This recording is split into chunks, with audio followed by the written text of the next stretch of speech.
RCR, la red que comunica y une al Perú. A esta hora vamos a conversar con el señor Juan Carlos del Águila, es congresista, y él se encuentra en Loreto, ¿no? Y el tema que está en debate, ¿no?, es la ratificación o no del acuerdo Tratado de Escazú, suscrito en el año 2018 en Costa Rica. ¿Cómo le va, señor Juan Carlos del Águila? Como siempre, muy agradecido por la gentileza que tiene con RCR, Red de Comunicación Regional. Muy buenos días. ¿Cómo está, José? ¿Qué tal? Gusto saludarle. Bien, yo planteaba que se ha abierto todo un debate, ¿no?, respecto al Tratado de Escazú, suscrito en el año 2018 en Costa Rica, ¿no? Y usted estaba leyendo algunas informaciones, ha dicho que de ratificarse este acuerdo en el Congreso de la República, tendremos que someter nuestras decisiones sobre las inversiones en el territorio amazónico, ¿no? ¿Tan grave es esta situación? Efectivamente, este es un asunto, en principio, José, tan importante para el Perú, que lamentablemente el gobierno del presidente Vizcarra lo ha llevado de manera, yo diría, un tanto subrepticia, porque no ha permitido la intervención de otros organismos nacionales para la deliberación oportuna de un acuerdo que compromete el territorio nacional. ¿Compromete a la Amazonía? Por supuesto que sí, pero compromete a todo el territorio nacional también. De tal manera que, no existiendo en su oportunidad los elementos necesarios para el debate, porque esto viene desde años atrás, no solamente el año 2018, cuando se firmó el acuerdo, sino algunos años después, esto sin duda merece un mayor análisis y debate nacional. Recién hace poco, cuando el Ejecutivo envía su proyecto de resolución legislativa al Congreso de la República, se toma conocimiento en esta instancia, y se toma conocimiento a nivel nacional también, de los términos del acuerdo firmado por la ministra Muñoz en representación del gobierno peruano, expresado en el presidente Vizcarra y en el canciller de la República. Entonces, el primer argumento que se va teniendo a raíz de la difusión de este acuerdo es que este no ha tenido el suficiente análisis ni debate técnico, porque no solamente son los técnicos del Ministerio del Ambiente, asesorados en la parte de la relación internacional por funcionarios de la Cancillería peruana, sino debieron participar otros organismos decisorios en la política nacional, como los ministerios, como los gobiernos regionales, como las propias municipalidades, las dirigencias indígenas y, en fin, el sector privado, que es importante, que es el que finalmente va a ser, al lado del Estado peruano, los grandes perjudicados de las limitaciones que nos plantea este acuerdo internacional. Porque resulta que a raíz de la firma de este acuerdo, y si es que se ratificara en el Congreso, cosa que esperamos nosotros no suceda, y que el Congreso de la República en el pleno respectivo rechace la firma de este acuerdo, no lo apruebe y lo archive, si es que sucediera el hecho de que se vaya a ratificar el acuerdo,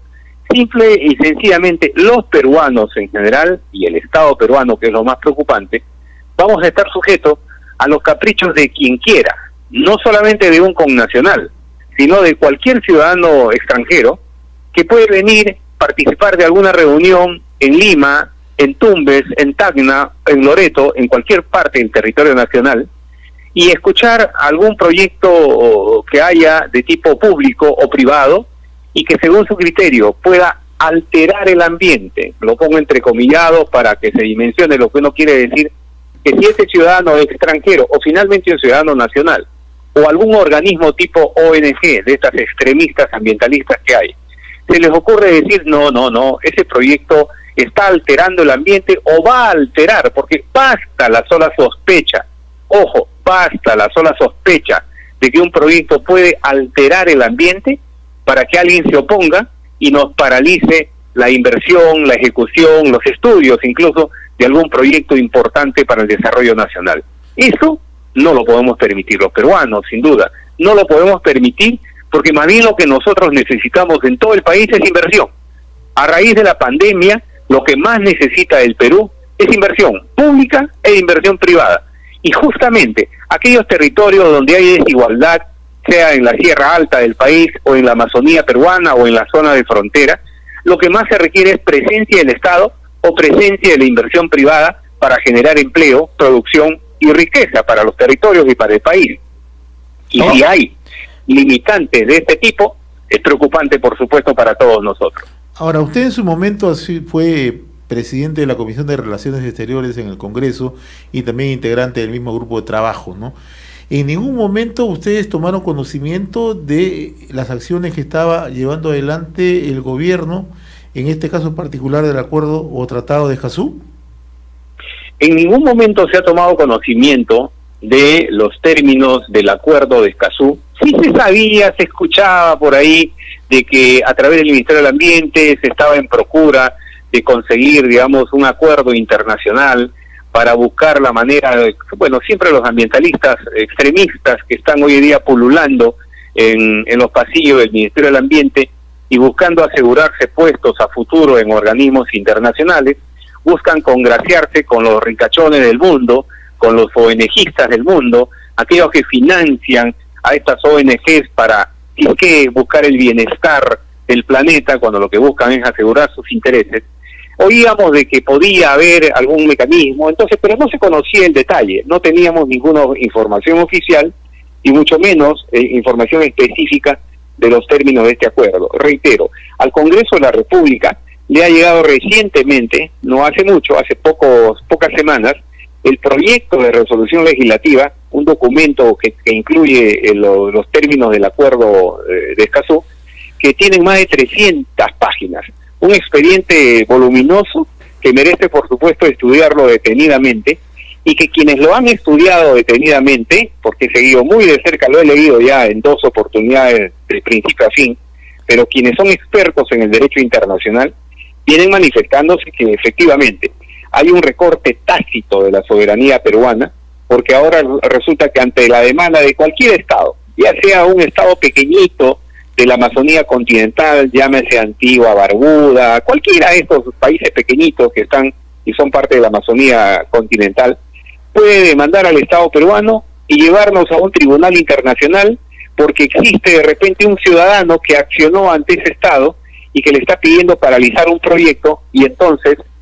logran, a través de un fallo internacional, no solamente paralizar la ejecución de un proyecto en marcha, sino también indemnizar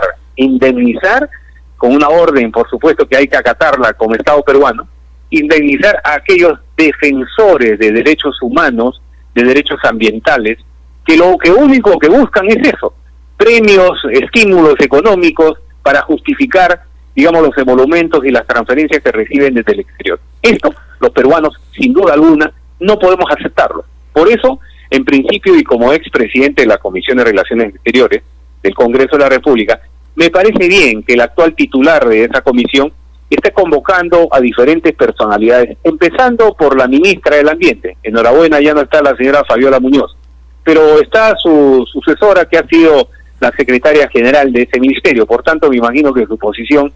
es la misma. Pero enhorabuena también desde la propia Cancillería y el propio canciller de la República. Hoy en día está cuestionando la celeridad con la que se pretende ratificar este acuerdo, y entonces hace bien la Comisión de Relaciones Exteriores de convocar a personalidades para pedirles opinión, para abrir un debate nacional sobre este asunto. Al margen de que los plazos sean cortos, el Perú no puede someterse a la exigencia de un pequeño grupo de países pequeños, valga la redundancia, para que por el capricho de ellos podamos estar sometidos a una corte internacional. Señor del Águila, usted es de Loreto, ¿no? Pero en Loreto hemos escuchado voces que se han alzado defendiendo este acuerdo y señalando su viabilidad, en concordancia obviamente con algunos representantes también de actores que están permanentemente trabajando en el tema ambiental y en el tema de la preservación de los recursos y supuestamente las administraciones correctas, entre comillas, de nuestros recursos amazónicos, ¿no? En este caso, primero se centró en la Amazonía, pero ahora sabemos que esto puede tener efecto en cualquier punto del país y bueno, en cualquier territorio a nivel mundial, ¿no? ¿Qué les lleva, ¿no?, a un sector de Loreto particularmente, que en este caso es una zona y es una región emblemática de nuestra Amazonía, ¿no?, a tener que defender estos proyectos, ¿no?, y fijar ese tipo de posiciones? Carlos, buenos días. Mira, sí, efectivamente, hay algunas voces, naturalmente, que van a estar a favor de la firma de este acuerdo, o por desconocimiento de los términos del mismo, porque muy pocas personas se han tomado el trabajo de leer exhaustivamente los términos del acuerdo, y otros porque están de acuerdo porque simple y sencillamente es la oportunidad que tienen, es el filón que buscan los ambientalistas extremistas, aquellos que lucran con el membrete de ser defensores de los derechos humanos y ambientales, y aquí en la Amazonía hay varios de ellos, incluso ONG, porque quieren ese filón para vivir de esas transferencias desde el extranjero o de la misma caja fiscal, porque muchas veces también se obtienen consultorías, asesorías, contratos millonarios desde el propio Ministerio del Ambiente especialmente. Mira, la Organización de las Naciones Unidas en su conferencia de Río de Janeiro sobre el medio ambiente ya consagró en su declaración una serie de principios esenciales al desarrollo sostenible, ¿no? Uno de ellos es precisamente el denominado principio o enfoque precautorio, y en esto hay que tener mucho cuidado en lo que significa el principio o el enfoque precautorio que contiene el Acuerdo de Escazú. Esto se refiere a que frente a una eventual obra o actividad con posibles impactos negativos en el medio ambiente, ni siquiera te habla de certeza en el tema, el enfoque precautorio dice que frente a una eventual obra o actividad con posibles impactos negativos en el medio ambiente, se permite que la decisión que obligue a la paralización de esa obra o esa actividad económica se base exclusivamente en indicios de posible daño. O sea, basta que tú tengas indicios de un posible daño ambiental sin necesidad siquiera de requerir a alguna certeza científica, con eso puedes paralizar una actividad o una obra en la Amazonía o en todo el territorio peruano. Es más, aquí se invierte la carga de la prueba, o sea, es la entidad del Estado o la empresa o la persona natural que está desarrollando una actividad agropecuaria, productiva o lo que sea. Son estas personas, la empresa, el país, o sea, el Estado o una persona natural, la que tendrá que demostrar que no está causando daño. Es decir, se invierte la carga de la prueba. Eso va contra un derecho elemental, pues, de que quien acusa es el que debe probar, ¿no? Nosotros, Carlos y José, aspiramos a ser una región con una producción sostenida. Sin embargo, la Amazonía va a estar expuesta a este tipo de riesgo de decisión de algunos pocos. Y lo que es más, la Amazonía estará sobreexpuesta a estas ONG que dicen cuidar el ambiente y que sin embargo lo único que hacen es cumplir dictados extranjeros. Porque la verdad que a contrario de lo que dice el Acuerdo de Escazú, cuanto más libertad económica hay, más protección al ambiente existe. Y eso se ha demostrado en más de una oportunidad cuando las propias empresas, o incluso el Estado, algunas actividades del Estado, lo que hacen es desarrollar actividades de remediación ambiental, de mitigación inmediatas, y no estar esperando en todo caso decisiones que duran meses o años para realizar este tipo de actividades. Por tanto, esos son los argumentos que en principio sostienen la necesidad de no ratificar este acuerdo a través del Congreso de la República, un acuerdo que, reitero, ha sido elaborado, trabajado, discutido e incluso suscrito a espalda de los peruanos, porque sin duda alguna, ustedes que están en la cabina, los peruanos que nos están escuchando, estarán seguros y convencidos de que en ningún momento han sido siquiera informados medianamente, ni mínimamente siquiera, de los términos que contiene este acuerdo de más de 300 páginas. Uno de los argumentos que se señala, por ejemplo, para defender este acuerdo, es que en realidad no hay la pérdida de soberanía, que esas son falacias, son medias verdades, como se ha dicho, y que tampoco renunciamos a la soberanía sobre otros recursos, porque si eso fuese el caso, ¿no? Comparan este tema con los tratados de libre comercio, en lo cual se señala entonces que nosotros nos sometemos a cortes y nos sometemos a instancias supranacionales para definir aspectos que vienen relacionados con las inversiones. ¿Es posible hacer este tipo de comparaciones para defender un acuerdo como el Escazú? Mire, el propio Ministerio de Relaciones Exteriores, es decir, la Cancillería peruana, confirma con la propia firma del Canciller de la República, en la comunicación que le dirige al presidente de la Comisión de Relaciones Exteriores del Congreso, se refiere a la naturaleza jurídica vinculante del Acuerdo de Escazú, diciendo que a diferencia del instrumento citado, generará una nueva obligación internacional para el Estado peruano, específicamente en materia de defensores de derechos humanos, por lo que estará sujeto a responsabilidad internacional en caso de incumplimiento. ¿Para qué queremos nosotros, los peruanos, más instancias internacionales para dilucidar alguna controversia local o nacional cuando tenemos los instrumentos jurídicos necesarios y además suficientes para resolver las controversias que hay, por ejemplo, en materia ambiental? Nosotros tenemos ya legislación suficiente en el país para que cualquier ciudadano, cualquier ONG, cualquier organismo finalmente nacional o extranjero que esté interesado en la defensa de los derechos humanos o de los derechos ambientales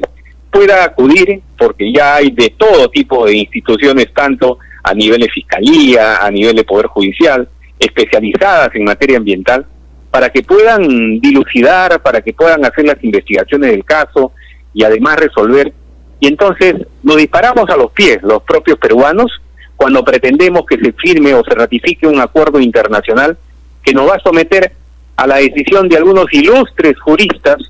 y quiero ponerlo también entrecomillado, ilustres juristas como hay, por ejemplo, en la Corte Interamericana de Derechos Humanos, que lo único que han hecho es perjudicar económicamente al Perú en sus resoluciones, dándole la razón a quienes no la tenían, porque en su momento tuvieron una actuación absolutamente negativa contra el país a través del terrorismo y acudieron a cortes internacionales. Ahora queremos lo mismo, que algunas ONGs o algunas personas interesadas puedan acudir a organismos internacionales para obligarnos a repararlos económicamente en beneficio exclusivamente de ellos. Muy bien, don Juan Carlos del Águila, como siempre, muy grato haber conversado con usted. Vamos a estar siguiendo de cerca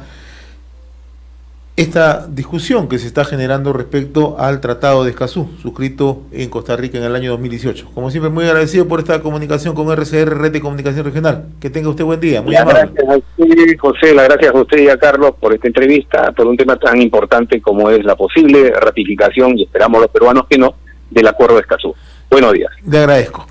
RCR, la red que comunica y une al Perú.